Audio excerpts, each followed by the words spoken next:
Alright everybody, I'm back with another video. These are my shipping container series videos. This is part 4.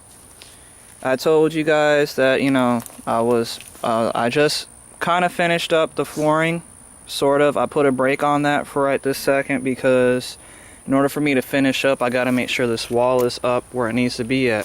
And I'm gonna show you what I mean. Underneath this shipping container, they have steel beams. I don't know if you can see that. Hold on, let me get my light out. Yeah, you can see it. Okay. Anyway, you can see these steel beams are under here, and that's what helps bolt the wall of the shipping container onto them. There's like 2 on each side. You can see that one right there. So what I've been doing is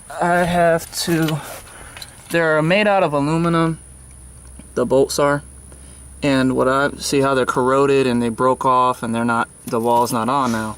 So what I've been doing is putting in, if you can see that one right there, yeah, I've been putting in bolts and nuts to kind of bring the wall back up to the frame of the shipping container so I can start knocking out the rest of this wood and getting everything set up. There'll be no point of me knocking out the wood and then having to put the wall back, because then I'm not gonna be able to get it flush with the frame if the wood is too far pushed out. So like say the flooring is more up against the wall, even though the wall isn't on the frame, the floor is going to stop me from being able to put the wall back onto the frame right. So I have to fix the frame first before I knock out the rest of the floor and put new floor there.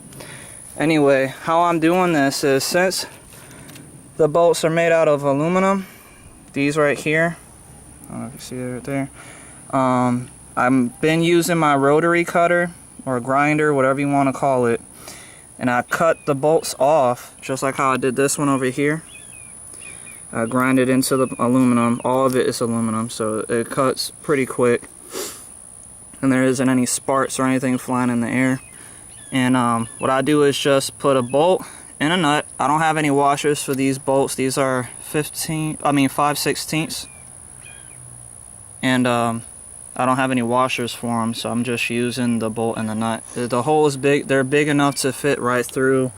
You see how the hole is about the same size. All these are the same size if I was just to knock the hole out or whatever. But anyway, yeah, I just been putting a bolt and a nut, tighten it down, and then that helps bring it back to the frame, and then that helps sit the wall back into place. Alright, I'm gonna show you how I'm doing that. Just give me a second here while I let somebody hold the camera. And you can zoom in if you need to. Alright, anyway, so how I've been doing that is I have 2 different ways of going about it. One is these bolts use 10mm. That's what I got on here. So what I was doing, if it's a longer bolt, because I do have some long ones about the same, like this, but longer, I've been using my drill, putting this socket bit in to put the 10mm socket onto this, and then drilling it to kind of speed up. But since these are kind of small, I've just been using my socket wrench with a 10mm socket on it, and a pair of grip pliers to grip onto the bolt that's on the inside so it doesn't keep spinning around, it just tightens it. So let me show you that right now. What I'll do is, on the inside of this bolt there's a nut on here. I'm going to use these channel clip pliers to grab onto the nut, lock it into place so it won't move.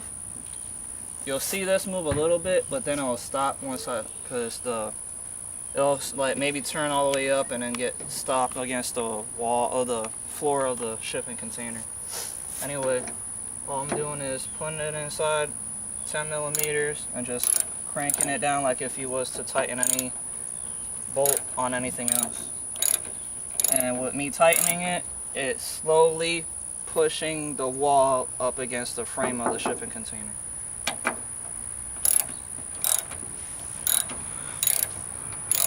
I only got this one, so I got, let's see, finishing this, so 1, 2, 3, I got 3 left. I did 1, 2, 3, 4, 5, already, and it looks like it's coming out good. It's really working well, and these are galvanized bolts, so I don't know if they rust really, but I know it'll take a very long time for them to rust, so I really don't have to worry about them rusting.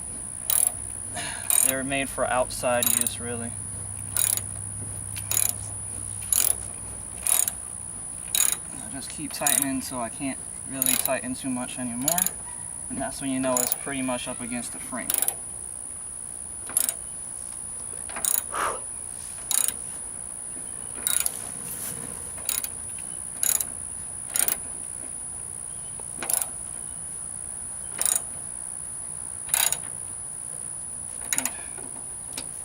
Alright, now just release this and voila. Now you see how it's it's pushed in really well. You can see where like it kind of bends in right here.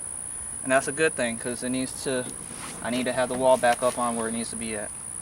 So anyway, let me go ahead and start the next part. I'll show you this is my Drill Master. I got it from Harbor Freight, so it works well. The blade's getting real small, but this should last for the rest of the last 3 that I have to do, so hopefully it does, because I need to go get some more. Anyway, I'm gonna take off. See, in here some of the bolts are still inside the frame, and I don't really want to mess with those. I'm only trying to cut the ones that don't have the bolts still inside the frame, because they're like molded into it, kind of. And I mean, granted, they are made out of aluminum. I'm pretty sure I could knock them out, but that's just extra work, and I'm trying to get it done quick. So I see this one right here doesn't have one in the frame. This is just sitting right there, so that's good.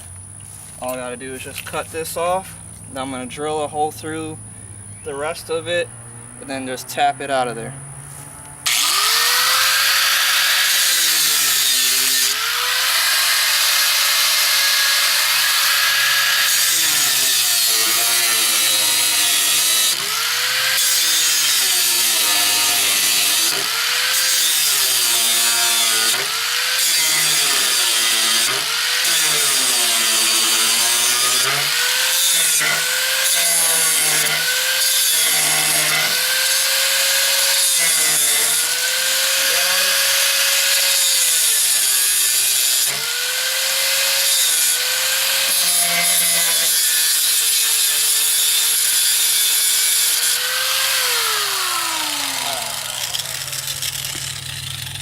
Pretty quick, didn't take too long at all.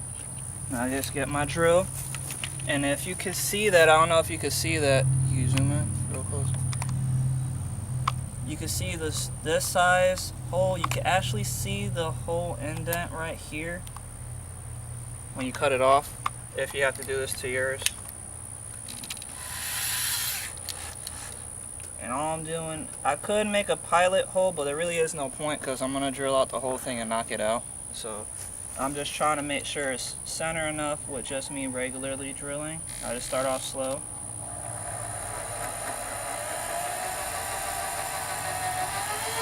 And since it's aluminum, the bit will cut into it real quick and start shooting out aluminum pieces real fast.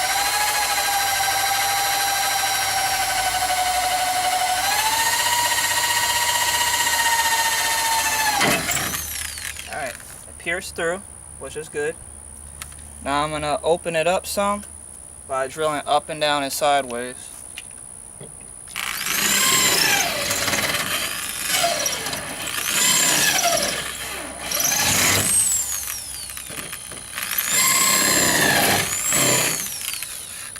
Oh man.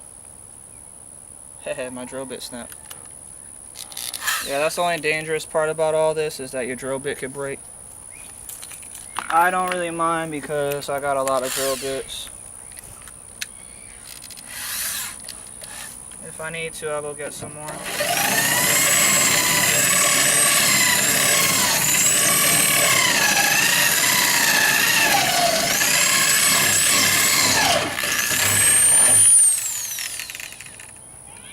Okay, now that that's done, what I do is one of those bolts that I told you I was using with the 10mm socket to get it up on there.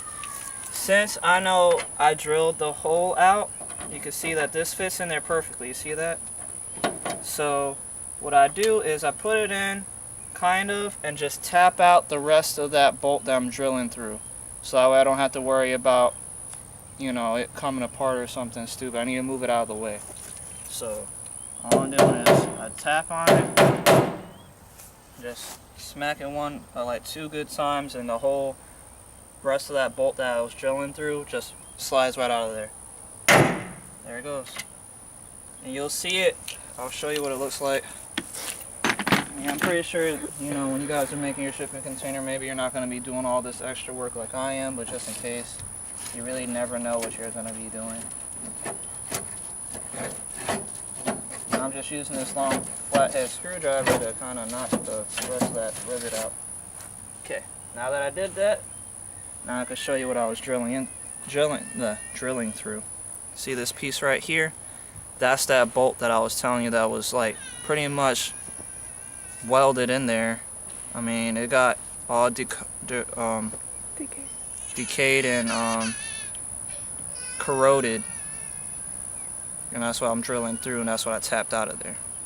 So now the hole is real flush and open, and I could go ahead and add one of those bolts I just showed you. But I'm going to add a different one since I've been using that one to tap through stuff. I'm pretty sure the threading is kind of warped, and I want to have good threading so I don't have to worry about my bolt not getting on there, or my nut, I mean. So, new bolt, new nut, 5/16. I got them from, oh yeah, and there'll be a piece of plastic. You can pull that out if you want, it's up to you. Anyway, like I was saying is, I got this from Lowe's, the whole pack of them. I'm going to show you what the box looks like too. Like I said, I like to give a lot of information.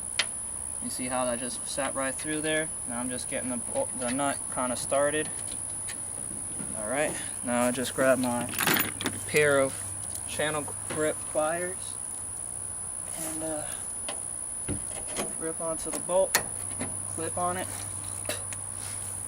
and then just get my ratchet again. 10mm socket. Actually, it's a 13. I'm sorry, it's not 10. It's a 13mm.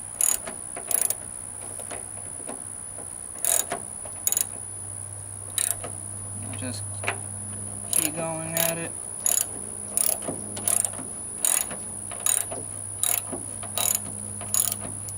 Like I said, once I do this and I finish my floor, then I can start fixing like the holes in the wall. Like you can see over there, I got a hole over there, and I'm pretty sure I'm just gonna use one of these recycled window frames that I have.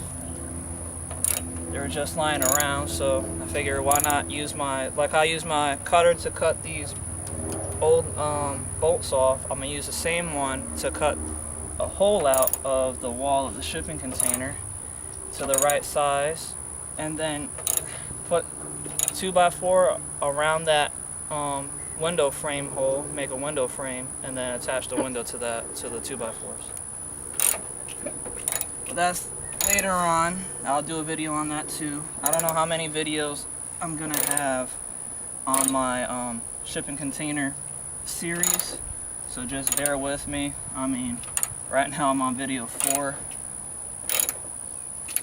Alright, good, nice and tight, definitely tight. Hold on, come on pliers. Nice and tight, back up on the wall. I got 2 more left. I'm not going to do a video of all of them, I just want to show you how I'm doing it. And for right now, that's pretty much all I was going to do a video on. I still have to finish the floor, and I'm going to get to the rest of those videos on that. And just bear with me. So I'll probably have another 1 video for the floor, and then after that, I got to do a video on, I have a small leak, like I said in my first video, that needs to get patched up. I'll probably do that one.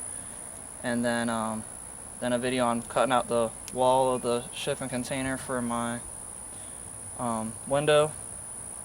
And I guess we'll see after that. Pretty much it'll probably be bunch of 2x4 framing up for like walls and getting everything else set up after that. And then I'll finish up the flooring with, they have at Lowe's they have these long thin sheet wood. They're 4 feet by 8 feet, which worked great for when I was building and finishing my house floor. So I'll probably use that to make everything nice and flush before I start putting like tile or rug or whatever I decide to put in here. Anyway, I hope you guys liked the video. Like, subscribe, let me know what you think. Any questions, comments, I'll get to them as soon as I see them. And like I said, I mean, if you guys want to do something like this, this is a pretty good project to do if you're trying to find somewhere that you could live at. Even if you have a nice house and you just want some extra space, or like a shed, you're trying to make a shed, this type of stuff will be perfect for anything. So just bear with me. I'm gonna do a lot of crazy stuff with this. I have a lot of crazy ideas, and you know, I'm like a Batman fanatic, so I know I'm gonna be doing like Batman symbols, and this whole house is gonna be out of this world on this whole shipping containers thing, because like I have a lot of free energy projects, like I said in my first video, that I'm gonna add to this, and all that free power and power saving stuff is gonna be embedded into this. So just give me some time and I'll get to the rest of your guys' comments and everything like that. Like I said, I hope you guys liked the video. Like, subscribe, and let me know what you think. Goodbye.